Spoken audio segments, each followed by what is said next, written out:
How do you just overall, what's your read on what we can expect from this upcoming Congress after everything that's happened with the midterms and whatnot?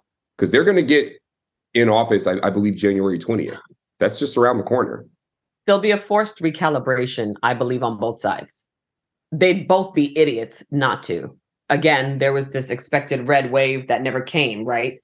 But that's not a compliment to the Democrats, because that lack of red wave wasn't due to how outstanding Democratic policies were. It sort of went back to the same kind of bad taste in your mouth election between Trump and Hillary. Most people arguably didn't really like either one of them. But if you have to choose one, my choices are between Satan and Lucifer. It's something inside you that is able to make that distinction, knowing full well either way the vote leaves you feeling dirty. So I think there's a recalibration that the Republicans have to do, because they, of course, thought that red wave was going to come and blow out the Democrats, and it did not. Thankfully, at least from my perspective, the most promising thing about it, because I don't necessarily have a problem with all of Republican policies, I seem to have a problem with the Republicans who are upholding the extreme white supremacist entity of it, which seems to be a solid 35% of the party at this point. The issue is the undercurrent of unwelcoming of others that seems to be bleeding through that party. But because they didn't have that win, they have to recalibrate. They have no choice. Right. Similarly, I think the Democrats have to recalibrate, knowing that that win wasn't because of their success. That win was a default of the Republicans' loss, not because the Democratic platform was so strong. And they are in desperate need of recalibration. I mean, if they're going to wheel out Biden again, that's not going to stimulate the party.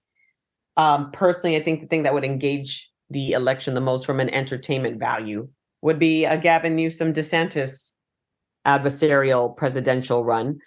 I hate Gavin Newsom at this point, and I'll tell you why. Okay, isn't that a strong word though, Toto? Yes, but I have justification for it.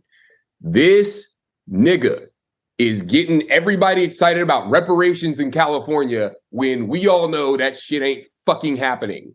I got relatives in North Carolina that are telling me about how they can go and, get the county records so I can prove I'm a descendant of slavery, so I can get these reparations that California is talking about handing out. I know, and everyone else should know for a fact, that this is just Gavin Newsom trying to virtue signal to pad his stats for when he runs for president. And it disgusts me that he's getting all these niggas' hopes up with this reparations task force that isn't going to go anywhere.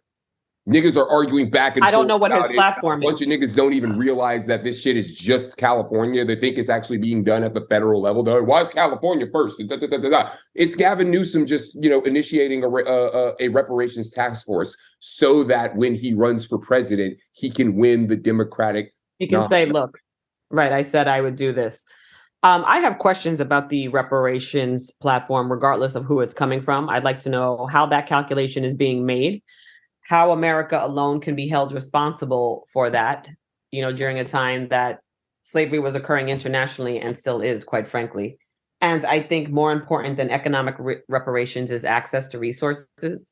So I don't know if the solvent to this is cutting Black people a check, proving whose, family line extends longer into slavery, or whether or not just allowing people of color full access to government jobs, full access to education, full access to Head Start, just full access to the programs that would give them the tools they need to replenish their own economic trajectory. But I'd have to see what somebody's plan is. I mean, everybody's saying reparations, but I don't know what the plan is. What's the reparation plan? I know the word, but what's the plan? And who's going to cash that check, by the way?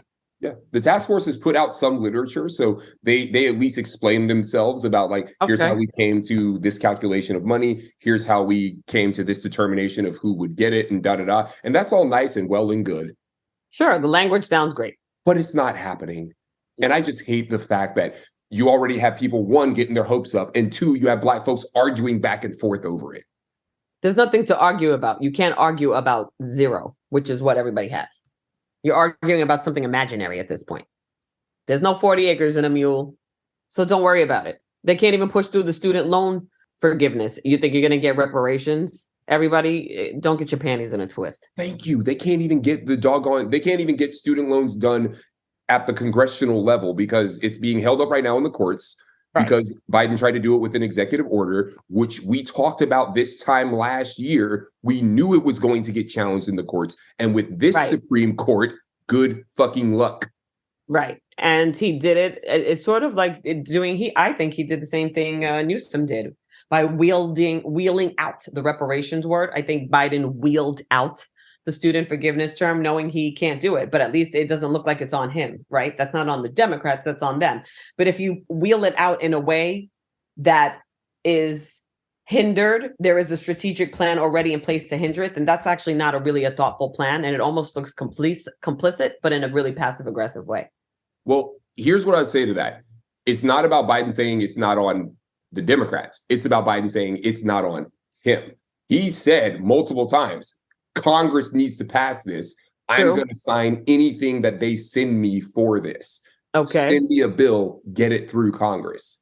So he's done what he can do. And they did put a lot of thought into it. And, the extra Pell Grant thing, an extra $10,000. So up to $20,000 in forgiveness for people who receive Pell Grants. People want Biden to do something for Black folks. There you go. Right. The overwhelming majority of Black and brown student loan borrowers are people who got Pell Grants. True. Yeah, but thank you. That's a really good point. It almost looks complicit because you knew this wasn't going to pass. You just right. I mean, he's a lawyer. These people are lawyers. They are trained to predict strategic outcomes. That's the job of a lawyer, is to come up with options and then predict the outcomes to those different options. So if you present an option that on paper looks like you're doing something, but the reality of it, you already know that there are entities or strategies in place that can block it, then I have to question your intention if there was another way that could have been pushed through without those strategic blocks in place.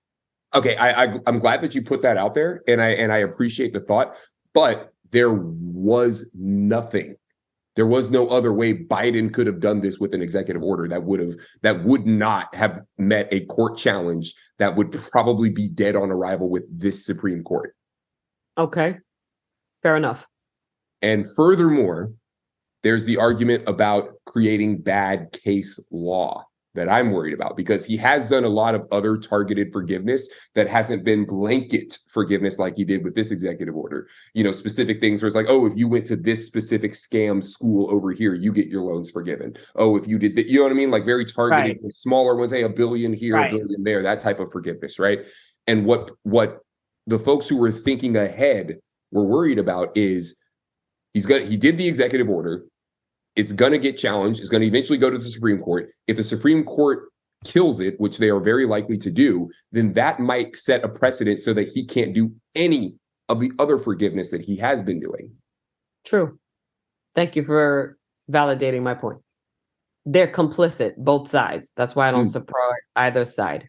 They're either lying or spraying bullshit. One side pretends not to be able to get anything done. The other side acts like they don't give a shit enough to get things done. But either way, the result is nothing's getting done. Personally, they should all be voted out of office until we can get candidates in there who know how to work with each other. We didn't vote these people in so that they could tell us that the other side won't work with them. We voted them in because they're supposed to be able to work with the other side who opposes them regardless. That's the job. And if they can't do it, then they should get the tired asses out of those positions and let's put in some fresh blood who can. Right. And what do you think about the people who say student loan forgiveness is just unfair? What about the people who paid? What about the people who didn't have student loans? If we had no problem bailing out Wall Street for doing the wrong thing, why don't we throw a Hail Mary out there and actually do a little bit for a few people who actually try to do the right thing? At least they try to do the right thing. We're bailing out Wall Street and airlines, who we know for a fact are making record profits.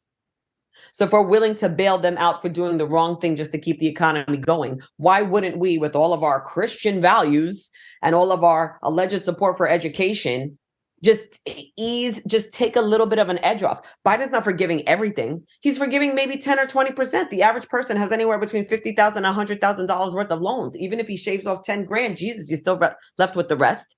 Why not? If it could help a little bit for a little while, why not? What's the alternative? What we have now? Yeah. And if we're talking about the long list of government giveaways to people and companies, a long list of government giveaways. You're telling me this is the hill to die on? Yeah. This is at the bottom of the list in terms of money that's been given away to folks that didn't really deserve it or unfairly given away. Come on. Absolutely. Come all on. The oil subsidies, all the no bid contracts that were given to friends of Congress people and people who donated. Like, come on. Preach. Stop the hypocrisy. Stop the hypocrisy. That should be the new slogan. That should be the name of the third party. Stop the hypocrisy. Where do I sign up? I'll start volunteering right now. Let's call a spade a spade. Let's call a spade a spade, and maybe then we've got some place we can all meet each other. Let's start from the truth and then work backwards from there. On this episode of Raw Food.